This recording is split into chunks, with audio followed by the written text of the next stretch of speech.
Let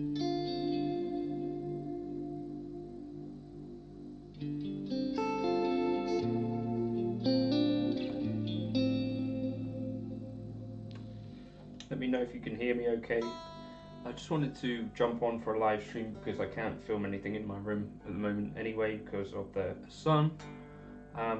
So if you want to talk about anything, feel free to jump in. Or if you've got questions about stuff, then equally.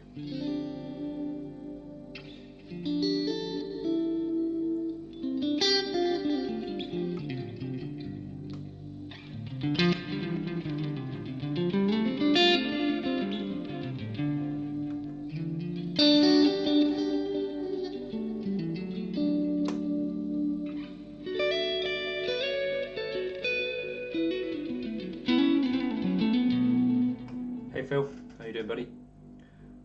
Are you on lunch as well? Today I was going to take a look at the pitch, what is it? Pitch echo in the Helix, if we can. But maybe to do that, I just need to find something suitable. Hey Sam.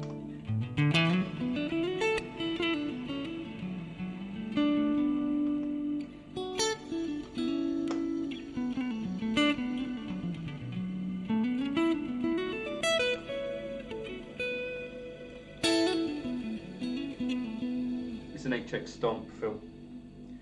So nothing too crazy or exciting. But it is for me. Right, so pitch echo. Someone has asked if I would take a look at this, or is it harmony delay? Because they were looking at the Meris Hedra, I think. What we got with this? Got 2 voices. Meris Hedra has 3, doesn't it? What's the key going to be? Let's key of A.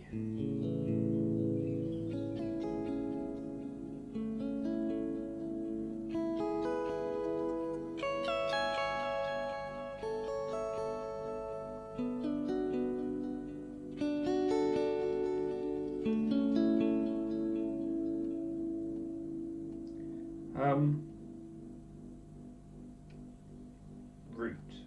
So what does root mean? I'm going to presume that's going to be our...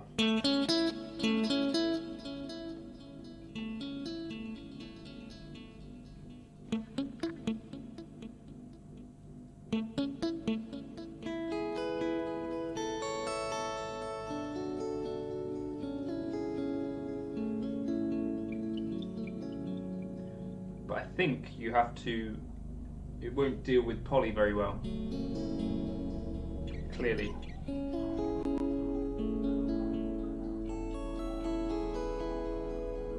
I don't know the sort of thing that we could do with this. What scales have we got? Major, minor, major pentatonic, harmonic, melodic, minor. Okay. Hey Tim.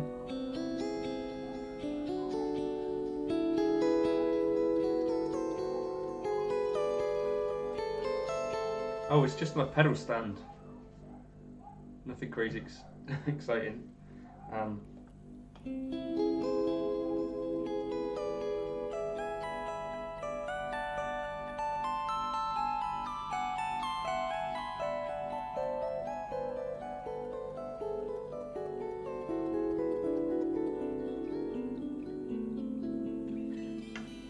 going to try and think of something creative-ish to do with that later on. We've got a whole tone as well.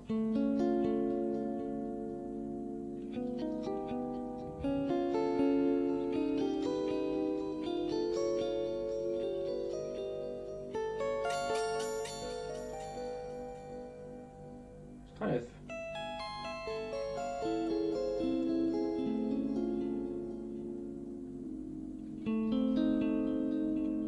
Thoughts on the FM9? Oh, sorry Tim, I don't think I answered you on that earlier.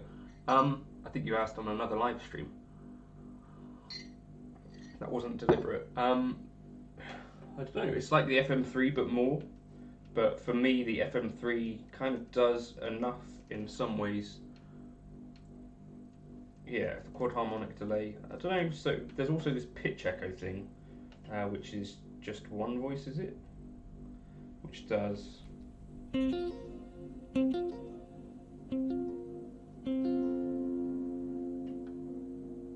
That keeps going up.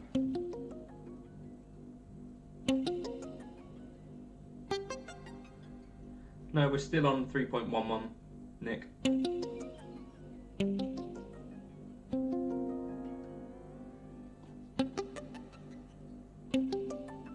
Hey, good deal. Hope Puerto Rico's nice at this time of year.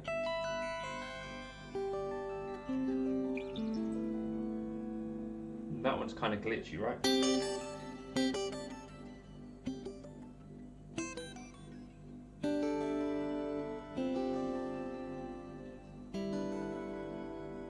Although that seems to be doing... Yes. Ooh, that's nice sound.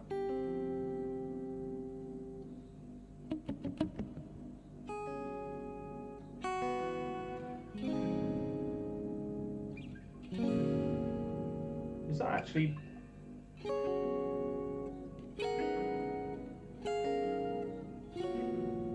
It's kind of picking up the poly stuff, right?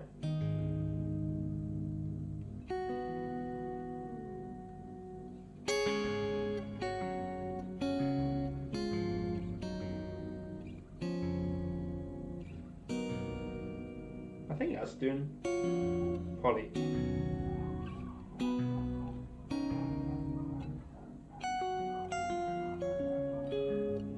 So if I put that all the way to...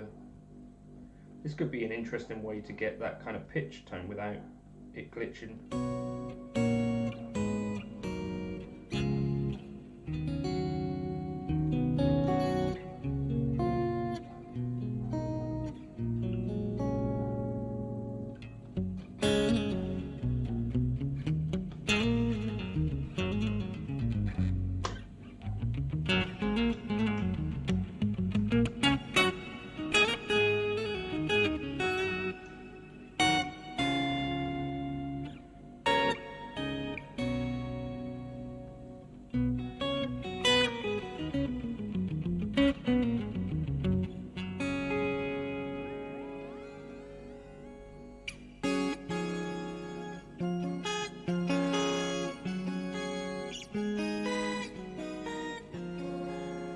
Gets a bit glitchy with those.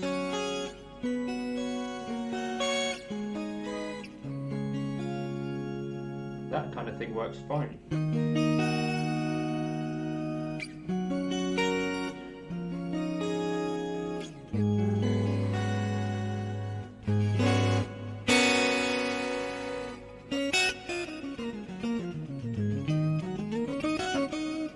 Interesting. I haven't really used this one really before.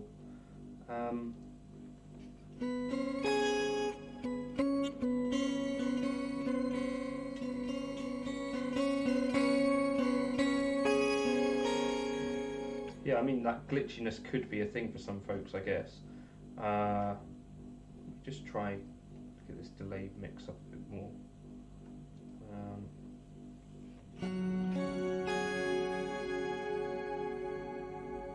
That kind of...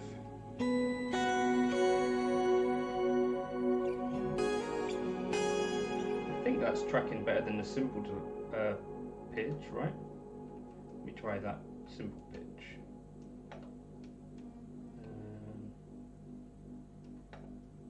Simple pitch. I mean, maybe it tracks exactly the same. Oh no, that's fine. Hey, One Pro.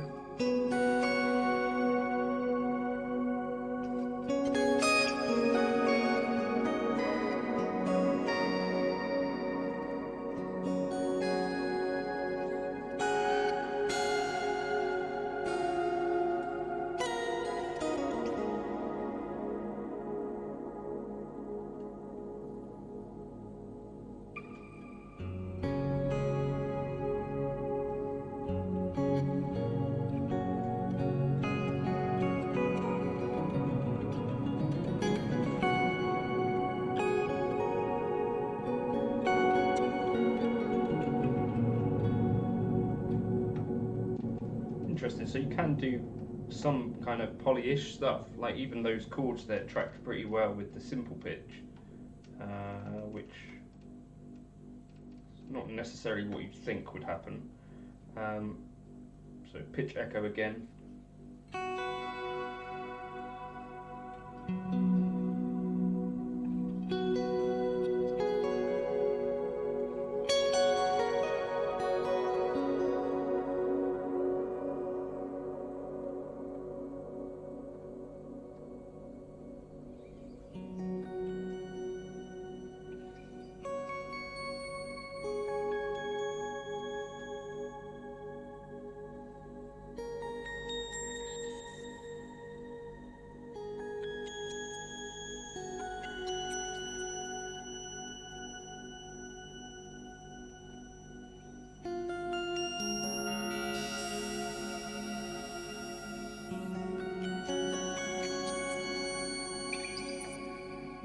Interesting.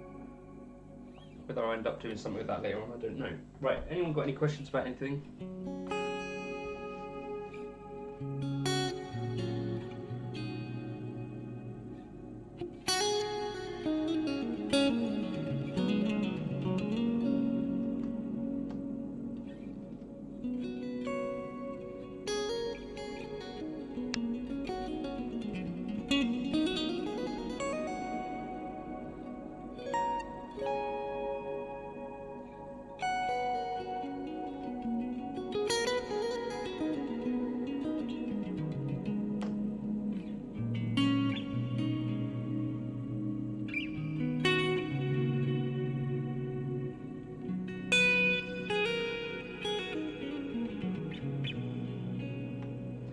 This preset was initially kind of designed to mimic, you know, like the Neuro DSP Abassi plugin, or the Tim Henson, where you've got a bit of the acoustic sim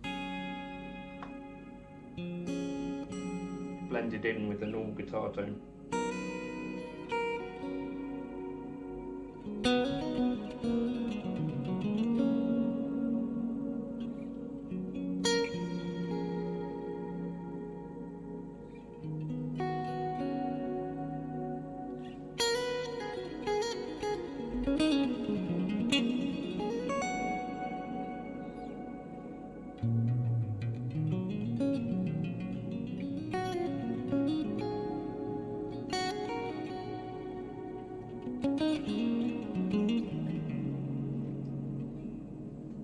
Effect am I using for the shimmer? What shimmer? That's the Plateau that I've got on there.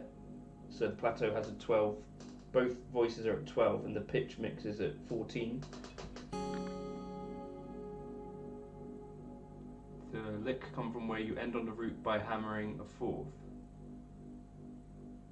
I don't know what you mean, Sam, sorry.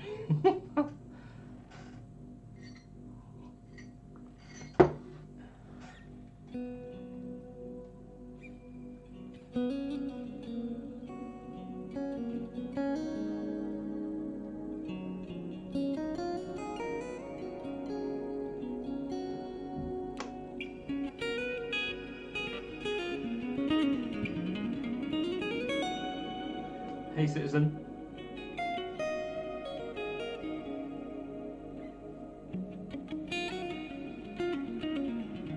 This one here.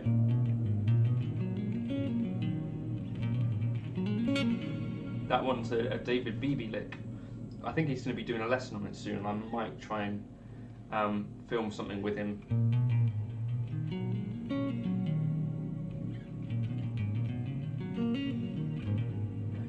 So he initially did it in E minor, and you'd be starting on the B, that, and then up to an E, and then a G, A, B, and then up to the D, and down an E minor penna, E minor 7 arpeggio.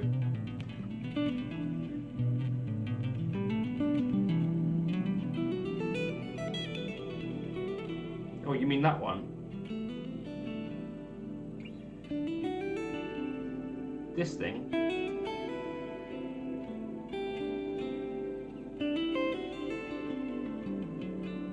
that kind of thing, where I'm doing like a sort of semi-polyphony.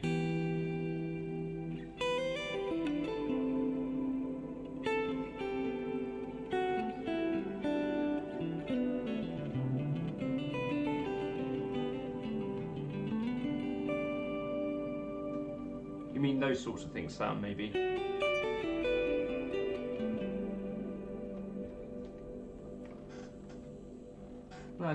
I've got time, it's only me and you talking, so let's figure it out, Sam.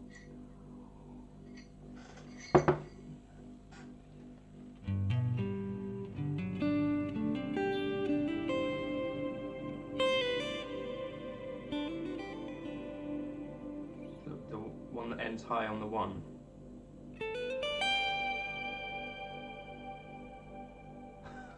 Bum notes haunting you for 15 minutes.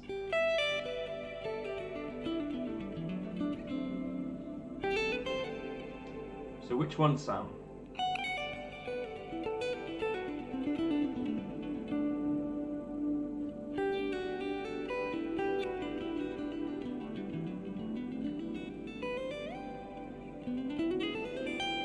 The one that goes from the 5 or like a D and I'd go up to a G.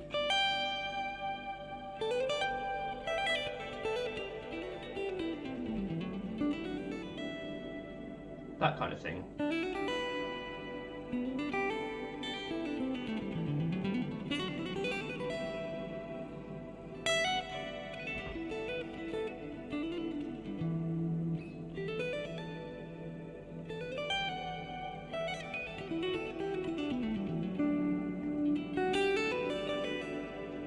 Yeah, I don't know where that came from really, if I'm honest with you. It's probably something that I've been doing for a long time. I sort of traced some of it back to like this sort of thing.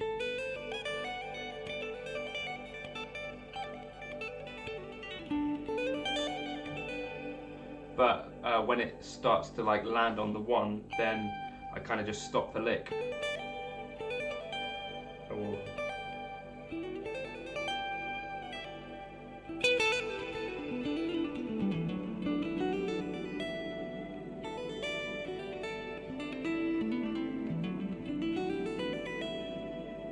hey Chris, what's skronk? You knobhead. Yeah, I think it might be as a partly of a result of doing like some kind of legato-ish stuff, you know, where you're doing these big stretchy things. Hey Mike, this is the Plateau Reverb. Have I done a video on the Plateau yet? I'm not sure if I have. Maybe not.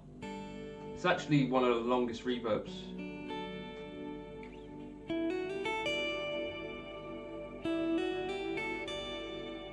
Yeah, so I guess the very basic element of what's happening there is you do 3 on the B string,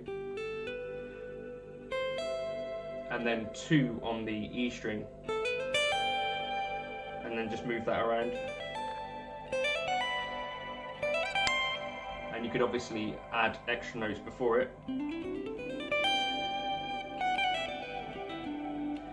So I'd be hitting 3 notes per string before it.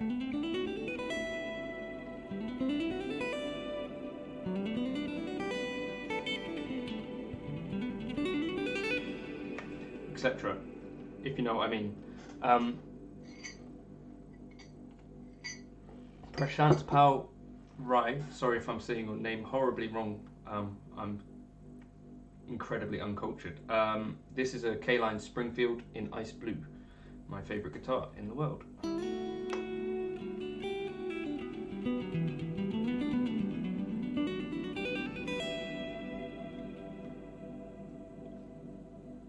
Yeah.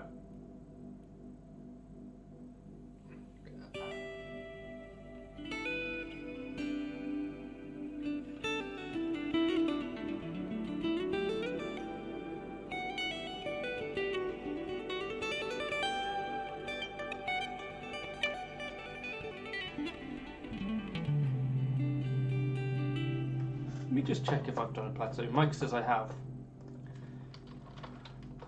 Maybe I have. it was probably a thing where I was like, I haven't used this before.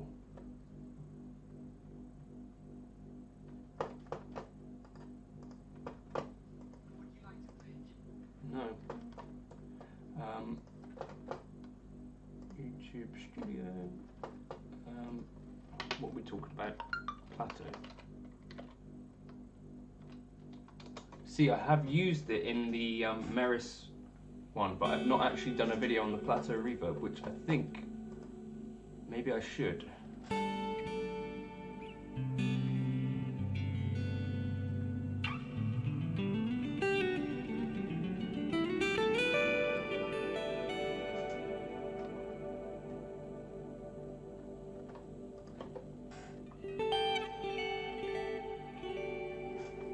So maybe I should do a video on the Plateau Reverb then. Did I sell my J Muscus? Yeah. Got your version of my version of Your Lick from I Wish. As in my version of I Wish, or yeah, Justice. That one went when I got the K-Line Jazz Master, basically. Just as I can't have all of the guitars in the world. Kind of started to run out of space, and it was starting to really irritate Liana, my wife now. I've actually gone for, I need to do a video on this, but essentially I sold a lot of gear. Yeah, I have to say the Dynamic Hall is not a go-to for me, Mike. So the Glitz is still my main one that I go to, just because I like the sound of it. It sounds really kind of crisp to me, and it uses less DSP than a lot of the other stuff. The Plateau, though, has this kind of shimmer stuff going on with it, which none of the others really have. So if I mix that in a bit more.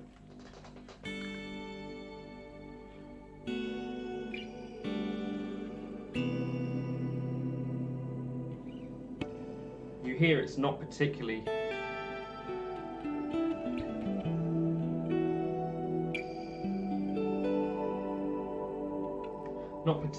poly, but if you keep it mixed super low, like down at about 14%,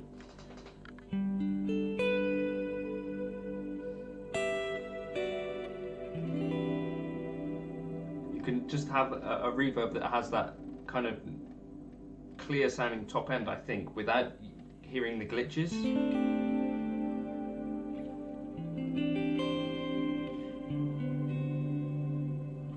The Great Gear Color 2021. So it didn't actually involve too many guitars. I think the Sire H7. Matt, give me a second, I'll just come to that question. Yeah, like a choral shimmer. But I think the choral stuff on like the what's it called? The Big Sky is actually poly, right? I think. So the guitars that didn't make it, with a Fender Custom Shop, I got rid of one Squire baritone. I got rid of a D'Angelico Deluxe SS, the purple one. Got rid of a Sire H7. Got rid of the FGN Odyssey. I got rid of a Hofner guitar that I didn't really play very much. And that's the guitars that I got rid of, I think. Hey Keith, how you doing? We need to talk about our gear exoduses at some point, Keith. But yeah, so OnePro1234 asks, what are my thoughts about the Sire S-style guitar in comparison to the K-Line Strat? So the K-Line Strat is kind of actually built to be very close to a Strat, you know, a vintage style. The Sire is not. The Sire, I would say, is more like a Sir type super Strat, and I don't know if that's the same for their vintage models. I don't have one, so I couldn't say for sure. So I think a little bit closer to the actual vintage Strat style, I'd say the K-Line in terms of construction and choices, design choices. The only real kind of difference, as far as I know, is that the neck pocket angle is changed from a real Strat. You know, modern Strats would have like that micro tilt adjustment thing. Older Strats might have been shimmed, whereas Chris just built it with the right angle. Right, so, sorry. Matt asked, do I have any tips for switching the direction of 3-note string legato patterns so you can just go forever moving around the fretboard, etc.? So the thing that Tom Quayle talks about in this kind of stuff is to do... Oh, you missed a number of guitars. So that I talked through the ones that have gone. So I think there was an FGN Odyssey went, the Sire H7, so like the ES335 style went, the D'Angelico Deluxe SS went, that was my purple kind of jazzish guitar, and the Fender Custom Shop in red, that one's gone. That was one of the first to go in this gear exodus actually. So yeah, so what you want to do is kind of, he talks about pathways, and so you're sort of slowly training your fingers to do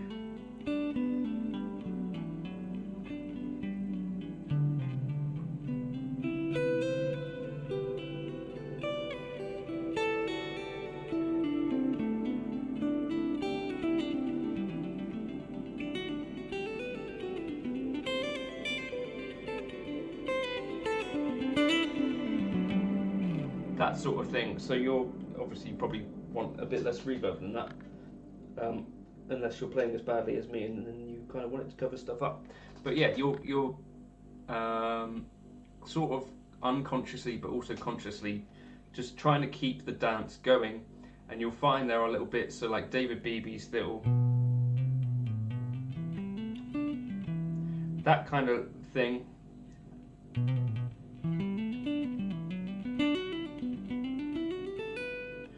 These little bits that allow you to kind of reset your fingers in a way.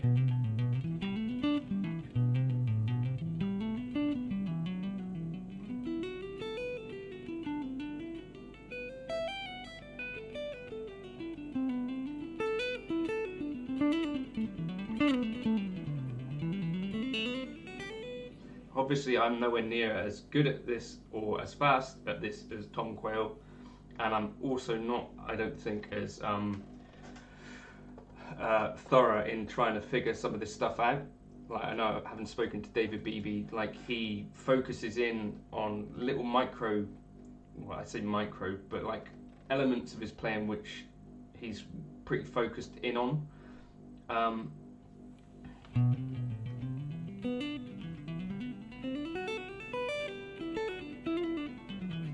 But with the legato thing, I'd say the only way to get there is to be trying to do it. So, you know, if you're just going through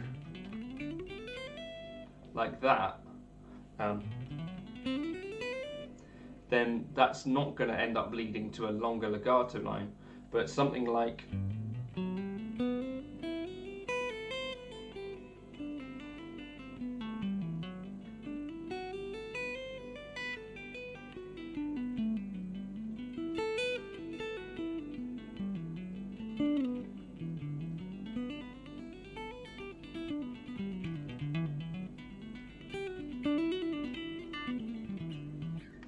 that, you know, if you're worried about the legato line and being able to string together a long legato line, that's an important aspect of it, I think, is that you just start trying to link these together. There are some videos that I've done. Let me find this flowing. Here's one. So this might be helpful. Long legato lines. But more than anything, I think what is important about when you're trying to do this kind of thing is to try and maintain some relaxed kind of feel.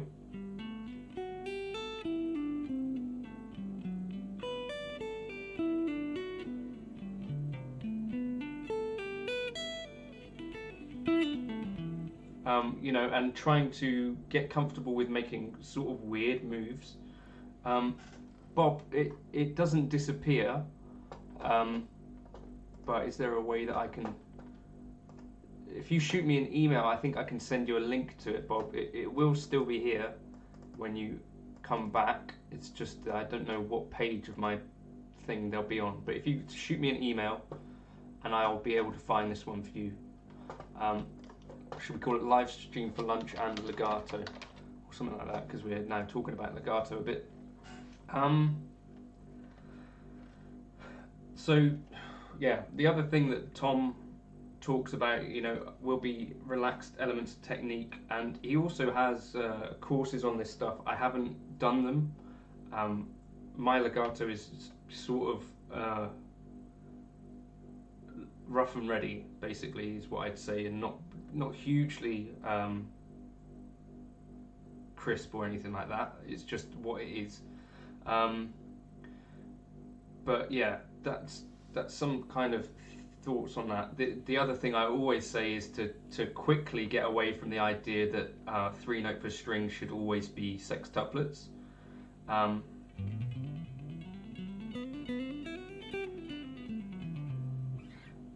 So instead of that, you want to start just decoupling the idea of 3 notes per string to the subdivision. So you play a 3 note per string pattern, but you play it in 16th kind of.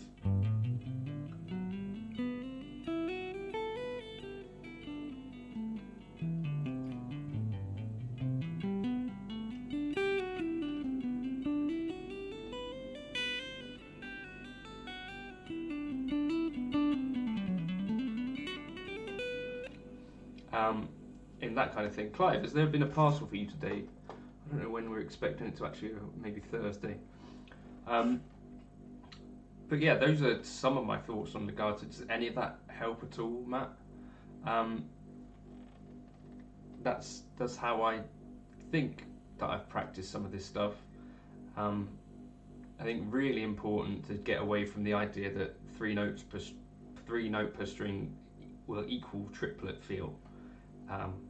Which is where things were for me when I was like maybe 14 and just trying this stuff. I'd just go, sorry.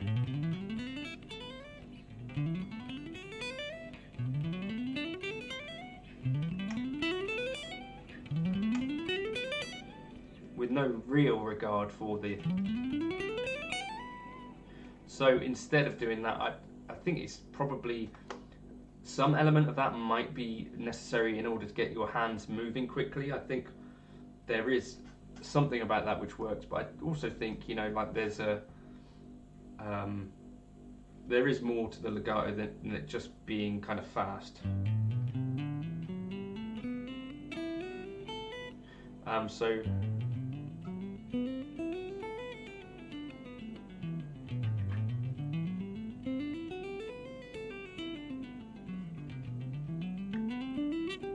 sorry, that's all going.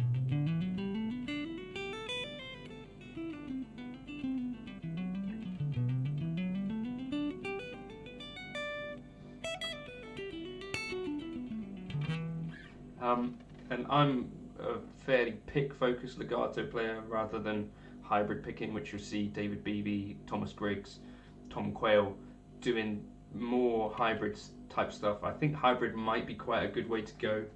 But at the same time, I don't know if it then might eventually lead to your right hand being quite stationary. That's something that Tom Quayle has talked about recently. I think that he talked about how his right hand is relatively used to being very comfortable and quite stationary. And I think he suggested that he might like to have had a bit more of that flexibility, but I'm not sure. But yeah, don't quote me on that. But I think that was one of his sort of semi-cautions about going too far down the hybrid route, maybe. But I don't know if that could be total balls. Any other questions, Matt? I don't know if that gets you the sort of thing you were asking about.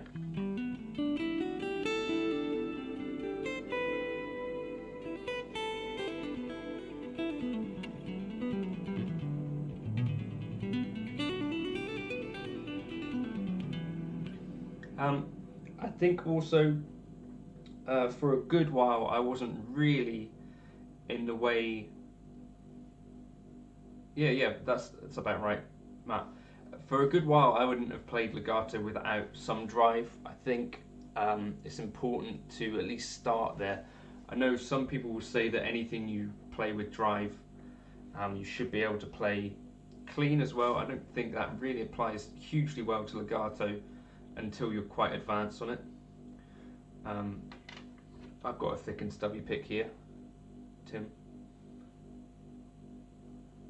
Oh yeah, but it's whatever you get comfortable with. But yeah, so that was what I'm talking about there, where I first started off with this legato stuff, would be exactly what you're talking about with position. So while I don't think it was necessarily hugely useful for my playing to go,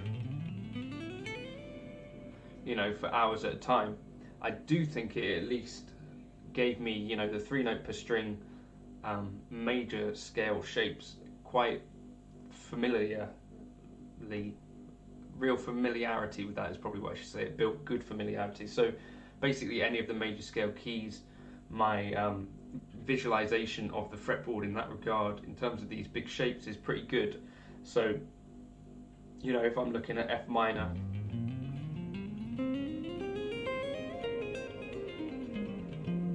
you know, or if I'm looking at whatever, A Dorian,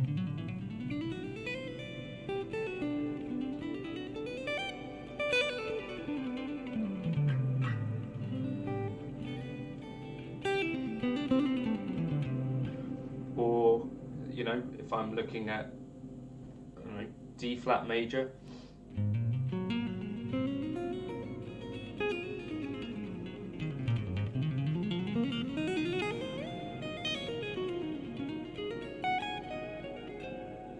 then I do think it was useful to have spent time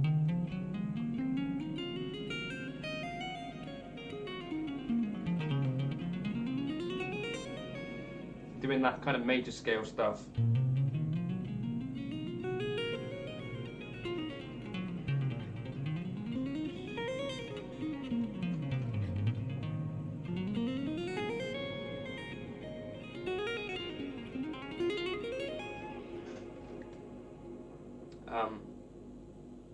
I think, do you know what I mean?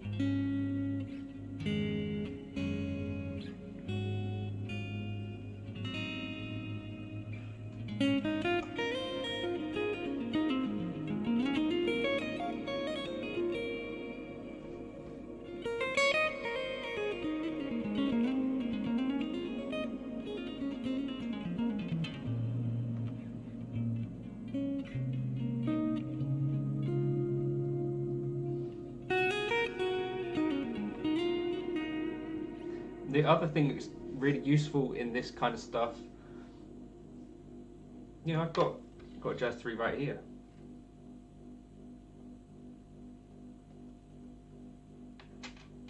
That's a Jazz 3 for you. But it's also got way more pick chirp than the thicker pick.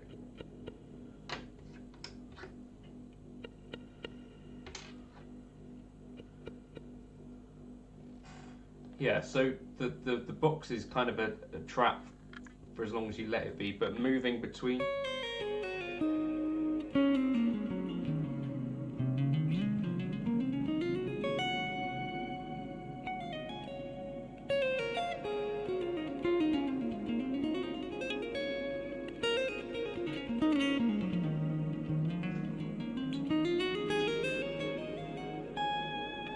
Oh, you better go and check it. You got stuck doing 3 notes per string in each mode and trying to break out of it. I guess I've trouble visualizing it all collectively. The other thing to bear in mind, so I came to 3 note per string, or at least, you know, like,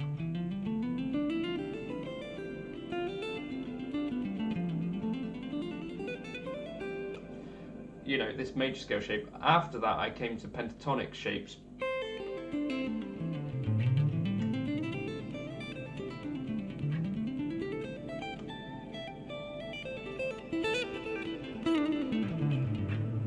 And I think having both the pentatonic and the 3 note per string helps you to visualize things in a slightly different way.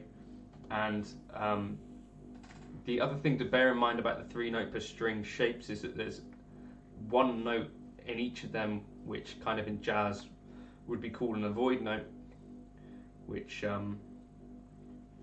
could be worth avoiding, depending on what you're playing.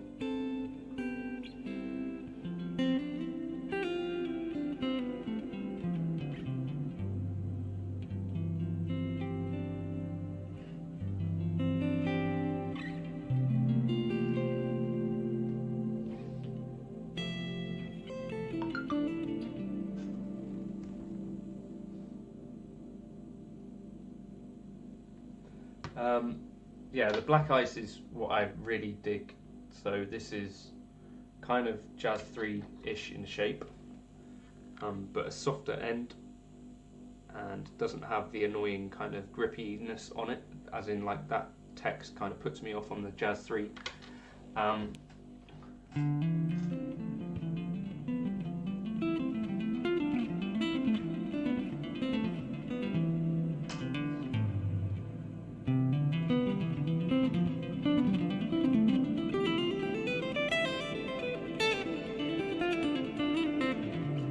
But I do actually think a thicker pick, like the Hawk pick, or over there, what are they called, like Red Bear, can actually have quite a softer kind of attack in general. If you're doing this legato stuff, what you really want is to be avoiding like big kind of pick.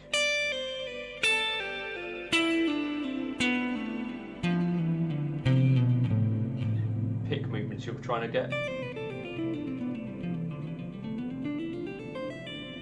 Like an even attack to stuff. So that's something else worth practicing, Matt, actually. You know, if you're playing, I think generally the tendency of most people is to attack things quite hard on the guitar.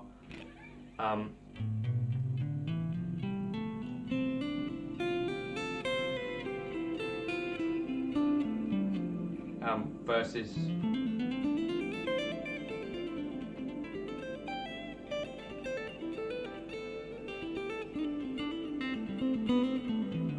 yeah, I think, Matt, there's possibly some people might call it like a hexatonic scale, but like a Gary Moore type thing.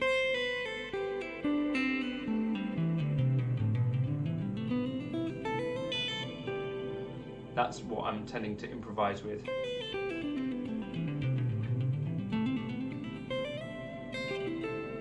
Yeah, I don't know if hexatonic might mean something a little bit more general than what I'm talking about. Probably, I'm not really sure if I'm using that in the correct way or not. But yeah, think of like Gary Moore.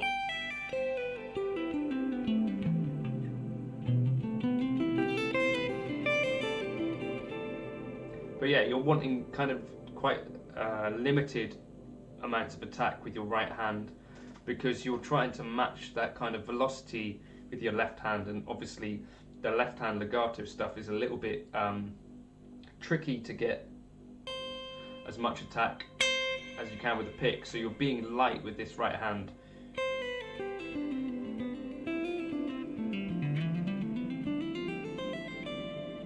The other thing that I saw Tom Quayle talk about this a long time ago was, I think it was picking every other note. So if you're going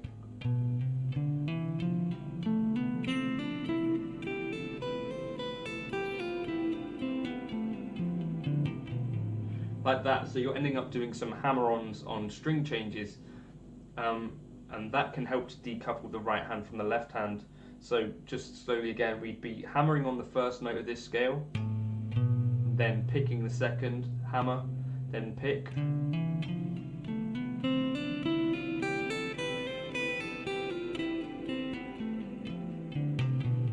Quite a useful little exercise, that, actually. You know, it's not the sort of thing that you're actually going to use musically or anything, but I think it can help your hand-mind thing to figure something out, because it's quite difficult. So pick, pick, pick, pick, pick, pick. If you hear what's going on there, so you're learning to kind of pick every other note, and then I'm missing that.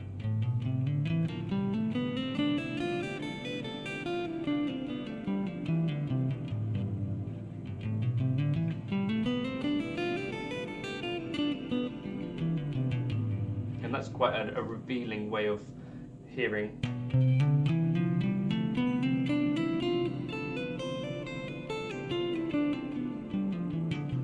Whether you're actually relying on your right hand a lot more for these things.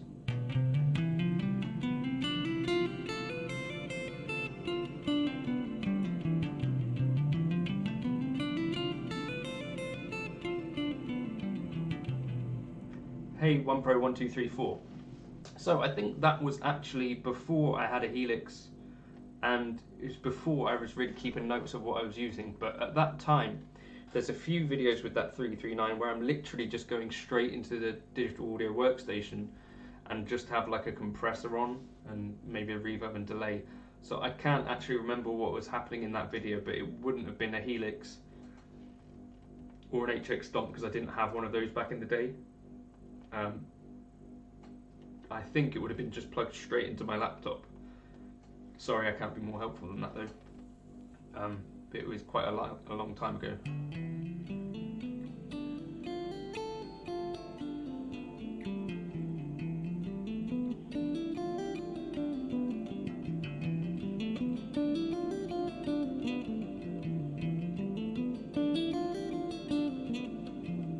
So that's like really hard. Or you just try doing left hand only stuff. Rick Graham and Tom Quayle have talked about this quite a lot.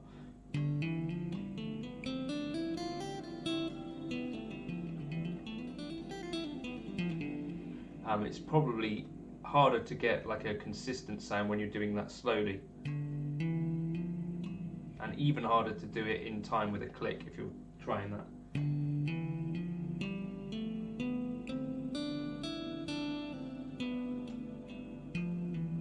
Really hard to be accurate as well.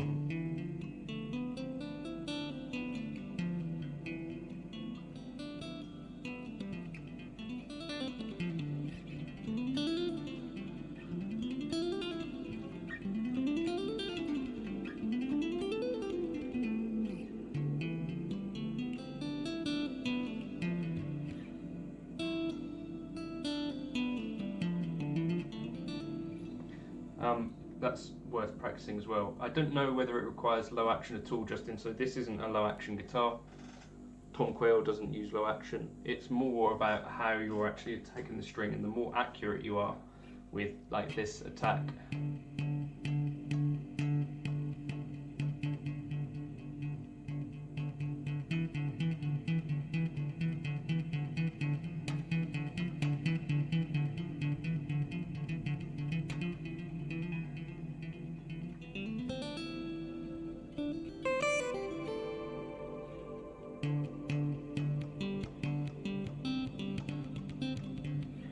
You could just practice doing that sort of thing, and that's kind of what you're looking for legato to sound quite good, is this sort of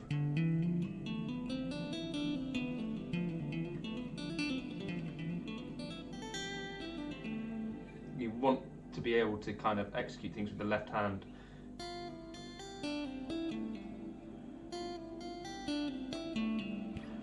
But the real key to it is kind of accuracy and hitting it with the right string, the string with the right part of the finger. And you'll find that this, Tom Quayle did a video about lazy first finger, you'll find this finger is the one that has some trouble. So like in that kind of line, if I might try to just put something on a different string so you're not just relying on pull-offs.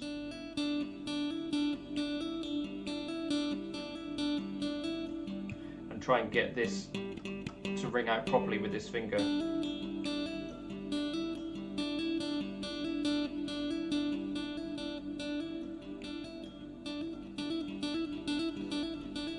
It's kind of tricky.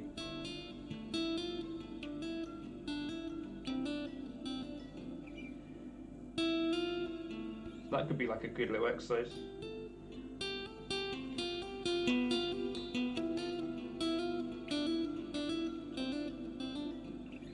So just slowly, and if I was trying to play that cleanly,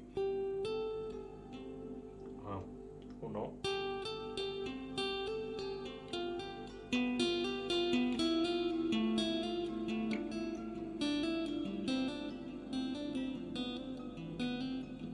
It's really tricky to get that stuff to voice out cleanly, especially if you're using a clean tone.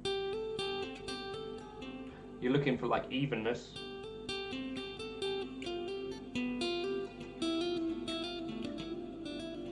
And the reason I put that on the other string with this finger is to kind of make it so you're not just going with a big pull off. You're actually training your finger to hammer on properly.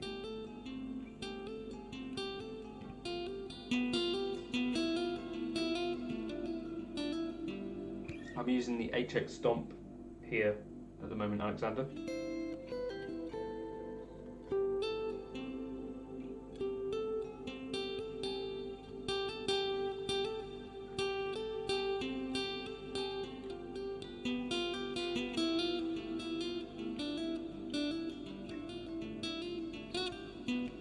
You know, that kind of might be a really useful exercise.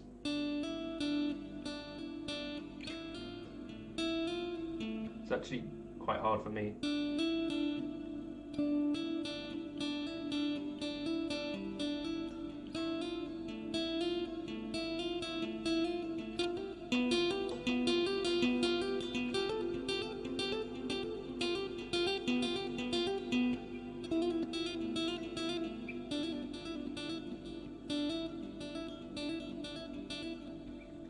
You hear like they're not particularly even, the string attacks or the note attacks. You'd want to try and even that out over time.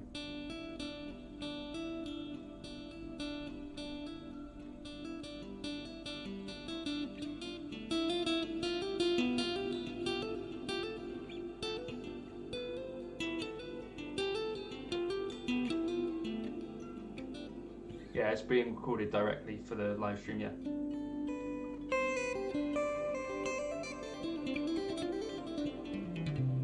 And these little kind of things that you might practice, so like the left hand only stuff and like that little thing like that, is not necessarily so that that comes out in your solos or anything, but it's maybe a way of kind of leveling up your legato technique in general, so that when you play your more conventional legato lines, you've got a more even attack and maybe more control over the timing and stuff like that. In theory, anyway. So it's stuff that I need to practice more than talk about. So no to the Rick Graham Charvel. I don't know. The necks on the Charvels that I've touched are quite slim, quite skinny in a way that doesn't particularly suit me, Sam.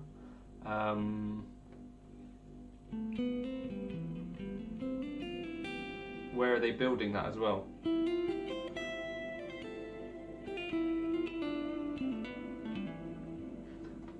I did like the look of like the Charvel Pro 24, you know, like the pink one and the army green one, but when I actually put my hand around the neck of one, it was a bit too small for me.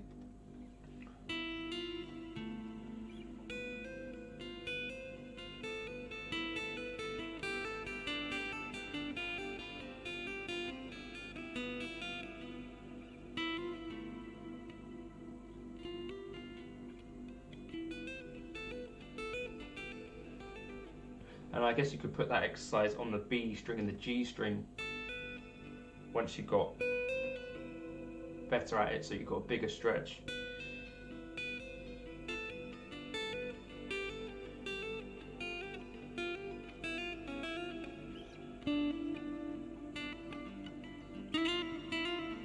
It's kind of difficult. What about the beautiful acoustics?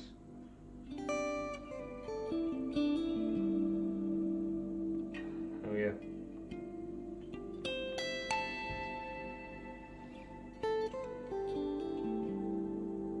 Is that what that comes with now, HSS and bare knuckle? So bare knuckle pickups are actually made super close to me, Sam.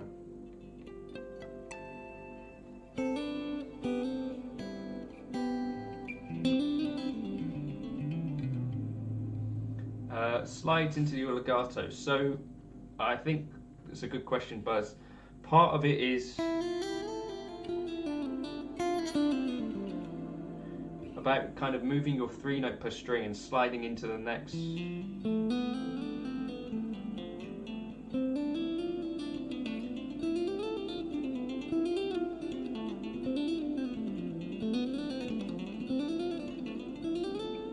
Like that kind of thing.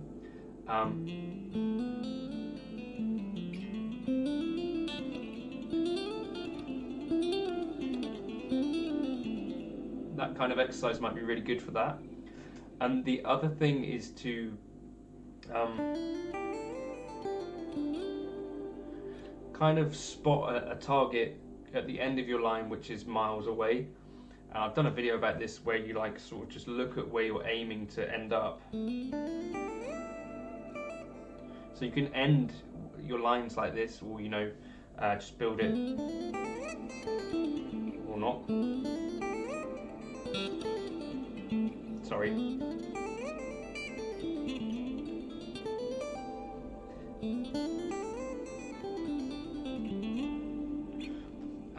And yeah, you're kind of looking for your where you want to end up with the line, if that makes sense.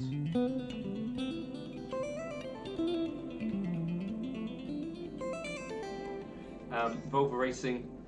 Wait, that's not Volvo. I know who you are. Thorgear, isn't it? Oh, how do you actually say your name? Do you primarily stay within Diatonic Framework with your legato? The answer to that is 100% yes. So what I'm looking at framework-wise would be the home. So if I'm thinking C major, I'm looking at all of the shapes in C major.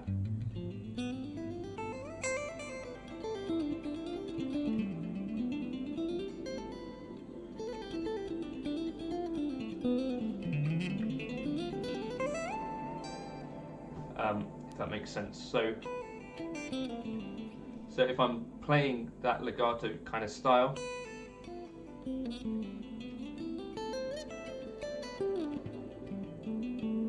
I'm looking for available notes in C major, and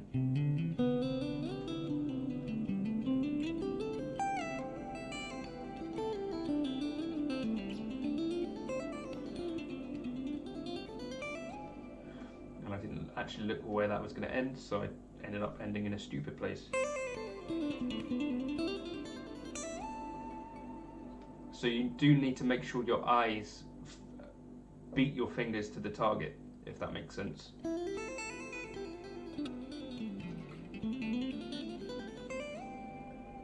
And you're more likely to actually get there then if your eyes are kind of ahead of your fingers.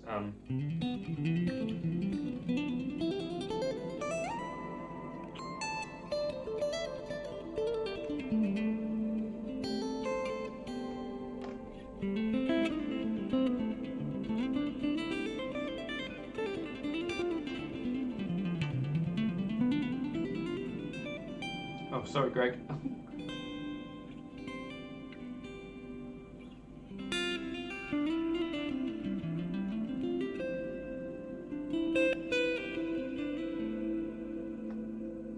So yeah, that would be kind of some little bits of legato advice if you were looking forward.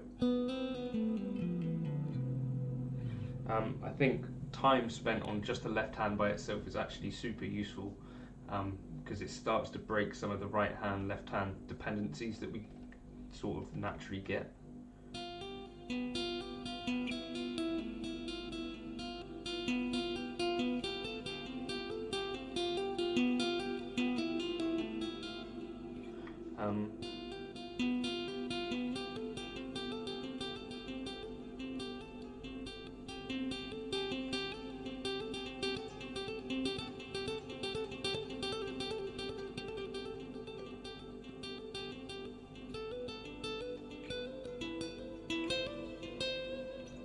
So that kind of exercise with drive might be a little bit easier. And it'd certainly be more easy if I was to use the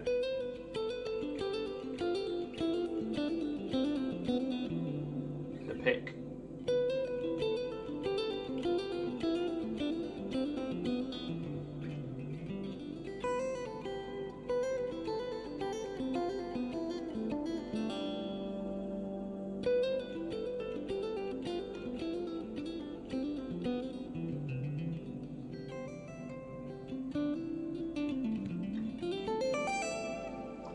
Yeah, and as Rockstar Jazz Cat, or Daniel, isn't it, says, like, you're kind of thinking of your left hand as doing tapping is also a kind of other way of thinking about it, rather than, you know, being this big kind of pull off kind of bass attack thing. You're kind of thinking about tapping each thing.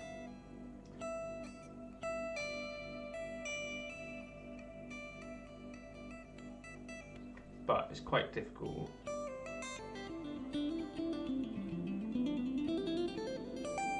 Which is what's good about having a right hand still to do your picking, because that kind of does help to shore up some of the gaps. But definitely worth practicing some of this without your right hand involved, except for muting.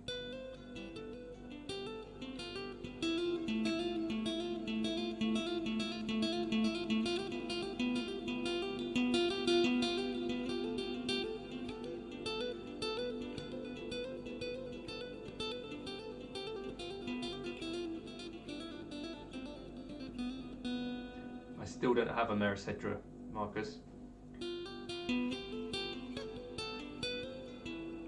Yeah, kind of Holdsworth-ish, where you're thinking about maybe trying to put some energy into hammering on the descent as well.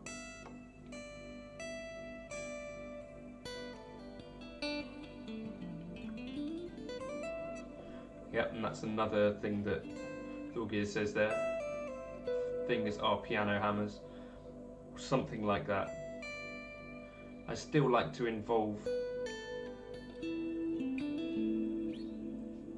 how do you mute your strings. You kind of want to think about, for me personally, it's like above the string is handled by this fleshy part of your hand, and below is handled by the fleshy part of your strings, and so you're kind of clasping around the strings with those parts of the hand, so like kind of that.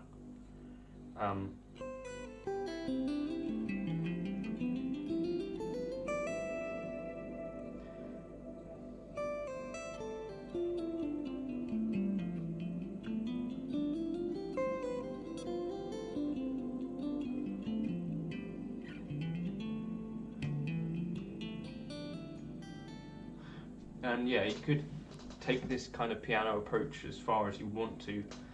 It's not necessarily something that I'm good at all, but you could just try and just hammer on everything and, you know, see where you get.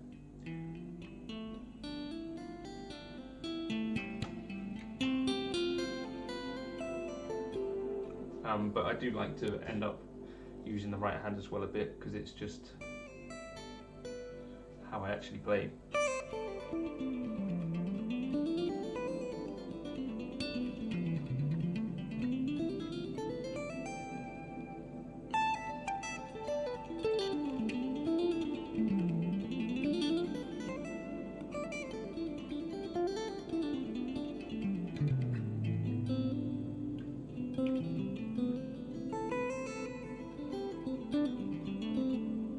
Marcus, I wasn't trying to be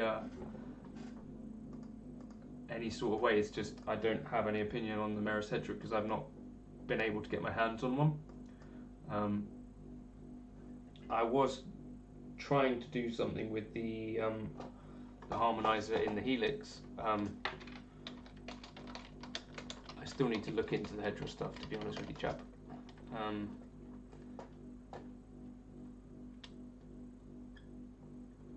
Yeah.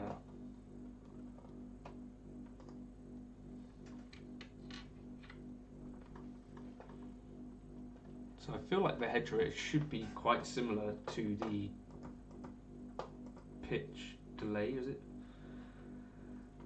Hey Denny. So in the Helix we've got, what's it called? Harmony delay. Where is it? Where's it gone? Stereo, harmony delay, and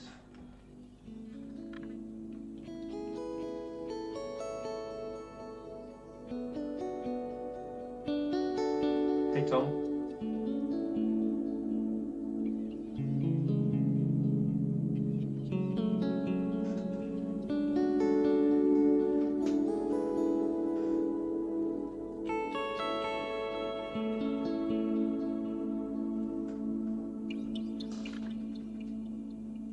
but I haven't really thought of a huge use for this sort of thing yet.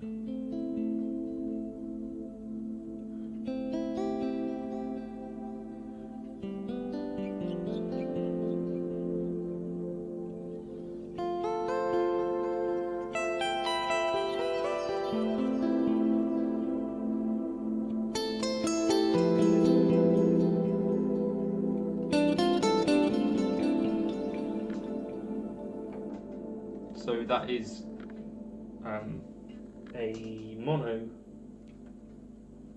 harmonizer, delay harmonizer.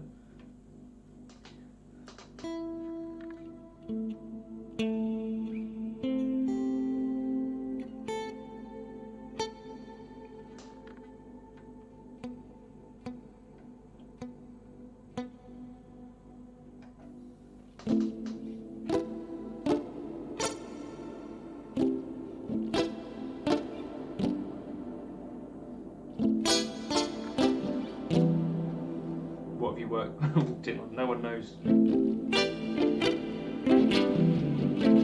I still have to reply to your message, don't I?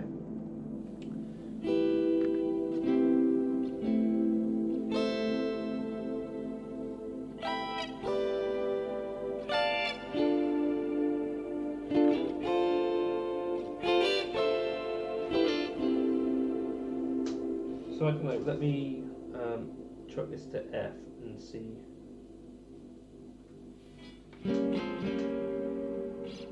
Oh wait, I'm in F minor and I want F major.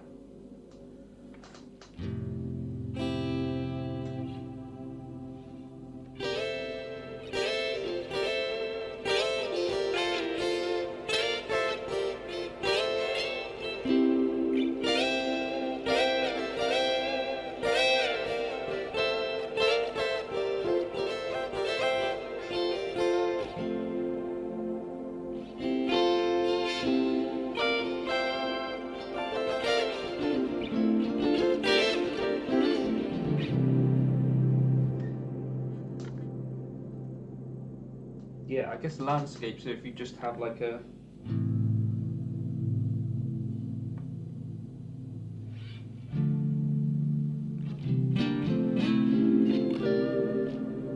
yeah, I don't know, I think I just need to spend some time with it to figure it out. Denny, a little bit of Helix Native on the PC, but mostly I was using it for reamping.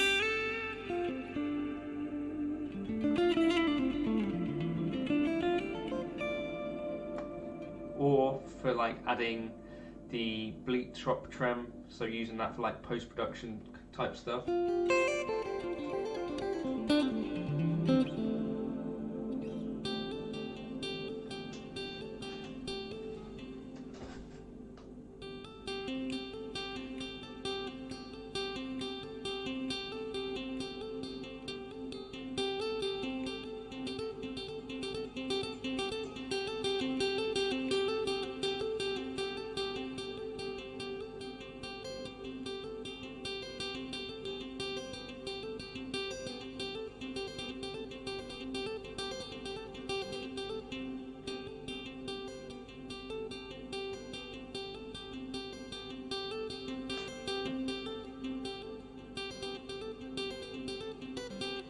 That kind of thing might be useful legato wise.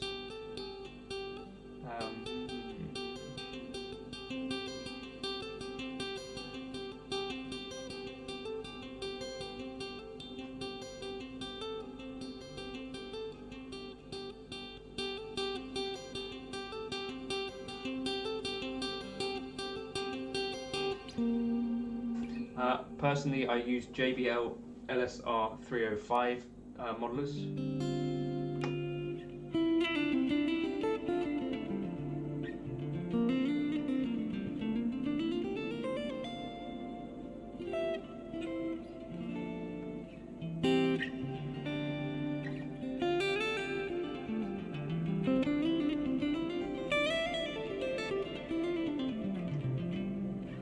Hammer only 1 3 4 3 1 1 3 4 1 3 4 3 1.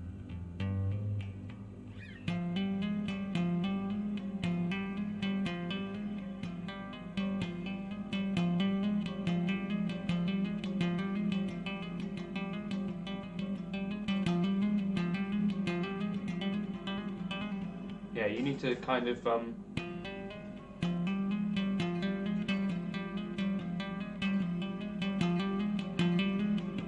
3 4 3 1.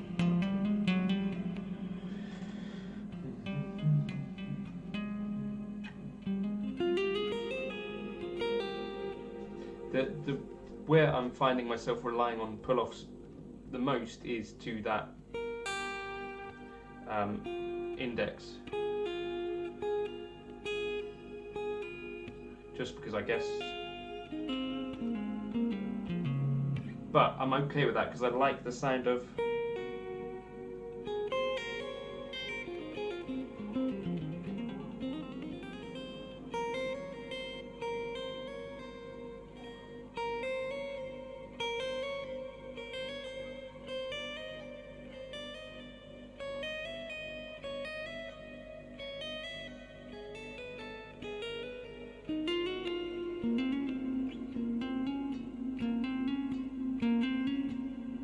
I think it's to do with the accuracy of that ring finger tom as you come back down.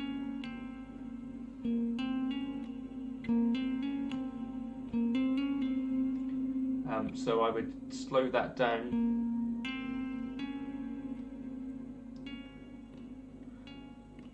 So I'm able to replicate your issue, I think. Just make sure your pinky has lifted the last note off. If I'm trying to do it at the same time, like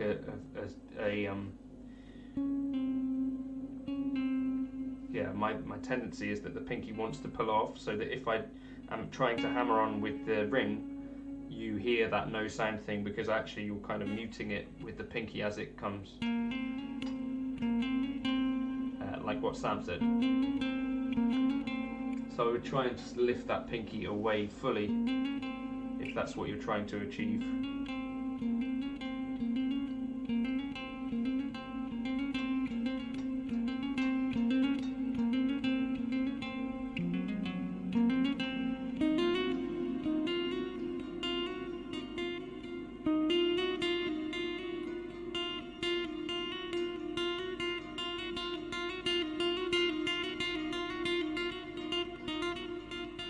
I get exactly the same thing going on as you there, I think.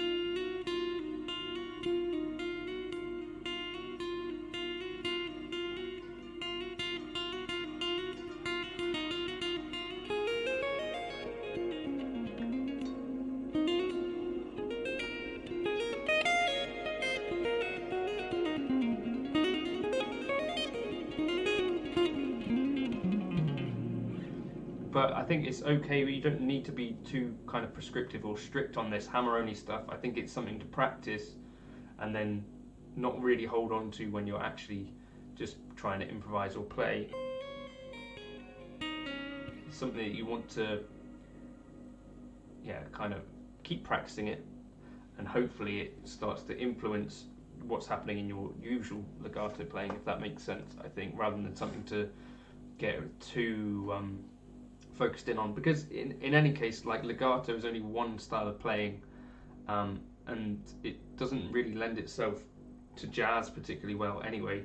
So, you know, you don't want to go super far down this rabbit hole and then think, well, okay, now I want to play some jazz lines, and then suddenly you're like, well, that's all picked, and now I've got a super lazy right hand.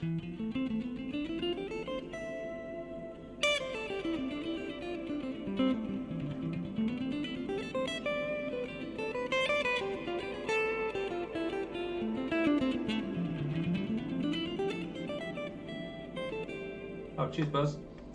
So that's just a thought on that. But yeah, if you don't have the most fluid legato in the world, don't worry about it too much. This is ABA : out there when, you know, legato is only one way of playing, and, you know, it's never going to be the case that someone says, oh, I wouldn't hire that guitarist because his legato chops are not up to scratch. Do you know what I mean? Like, it's such a guitaristy thing to be doing. You know, it's like working on crazy, you know, tapping chops or whatever. Right, the dog wants a bone thrown apparently, so we're going to go for C.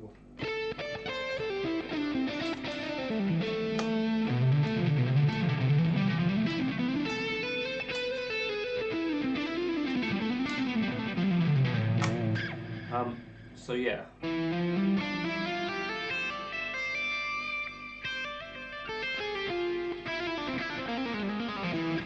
I'll just go to my normal kind of Eric Lead preset. Here we are.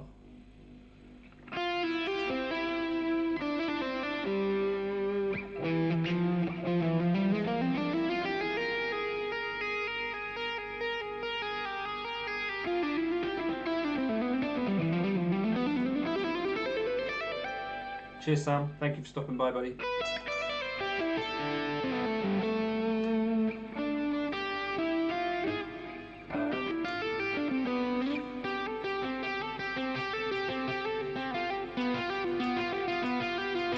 So you hear like the drive doesn't actually particularly cover up what is missing in your legato.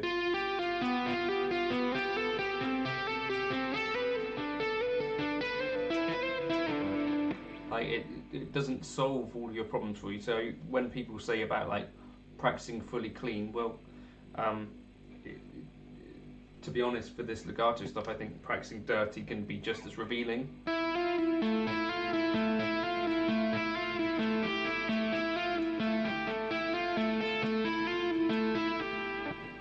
And the other thing to make it really difficult would be to chuck in a metronome, which is probably something I should be doing the whole time, but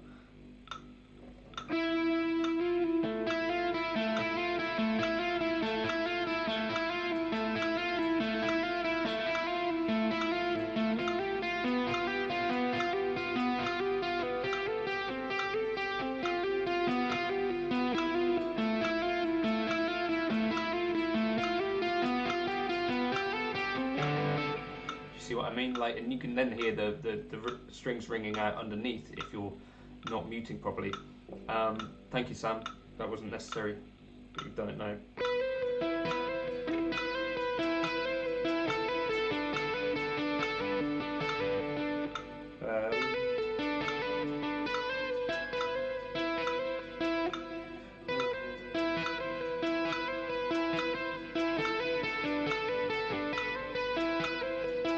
Gradually want to turn these into smaller movements, I guess, once you've got this kind of tidy.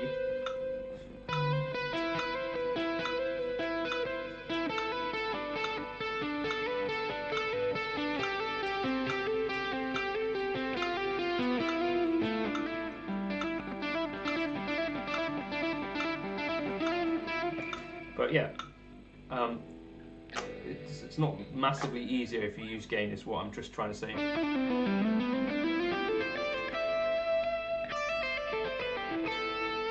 It might be easier for this kind of,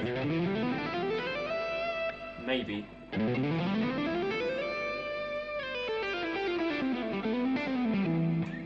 But it doesn't really mask the things if you're actually listening to try and just play left-handed.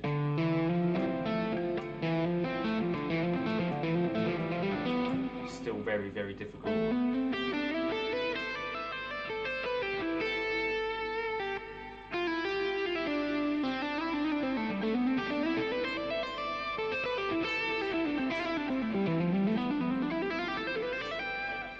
Anyway, does this make sense, this kind of lunchtime stream type stuff? Let me know if it does. If you wanted to like that video, to be notified of this sort of stuff in the future, or to let other people that are perusing YouTube know that this wasn't a total waste of time, I think hitting the like button helps YouTube to figure that out. But that's not essential. But yeah, that's some thoughts on the legato, as it turns out. And I think maybe the Plateau Reverb might be the next video, because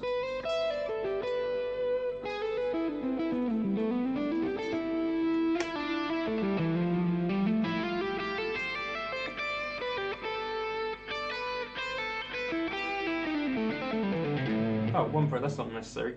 Thank you so much though. Yeah, so if you have like some questions about this sort of stuff, how do I have my tone knob is all the way up, Buzz, so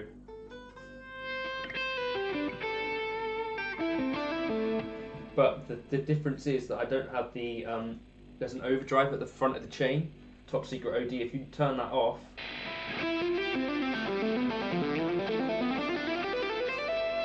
that's with it on, you know, it's giving it a real kind of gain boost versus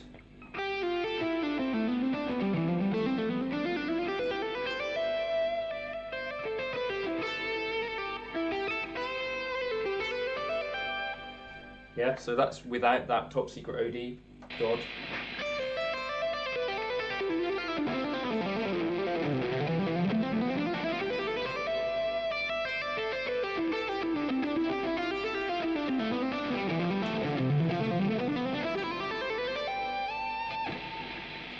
Quite a lot of gain on that one with that, but if you take that OD off, it's this really kind of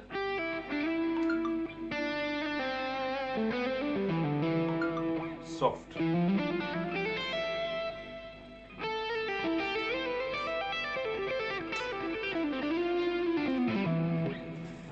kind of thing, although sorry that was awful.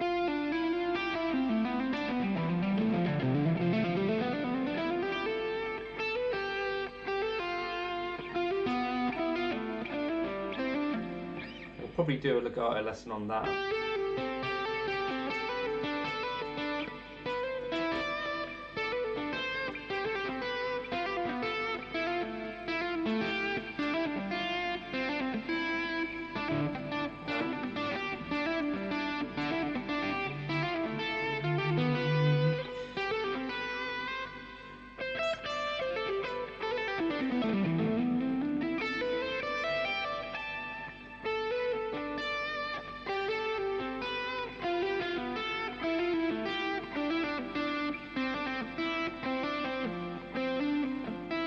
Really revealing.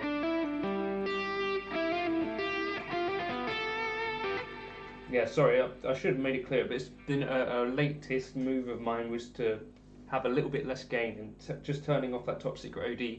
Also, if you do turn off the top secret OD, I find that I no longer need the input gate, so just try turning that off and it's a little bit more, you know, touch, whatever, it feels nicer to play.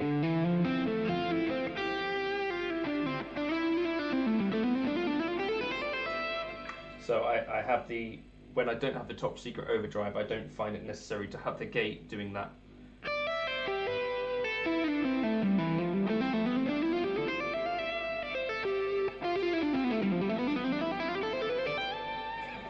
But yeah, thank you everyone for stopping by. Hopefully that was, I don't know, not a total waste of your time.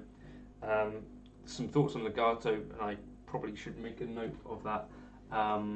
This video doesn't go anywhere for anyone who was looking for it. It just happens to be somewhere in the kind of live bits, and maybe I could even put a little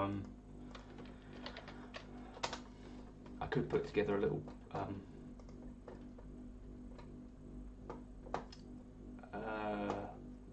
like thumbnail for it so that it's clear what we're talking about.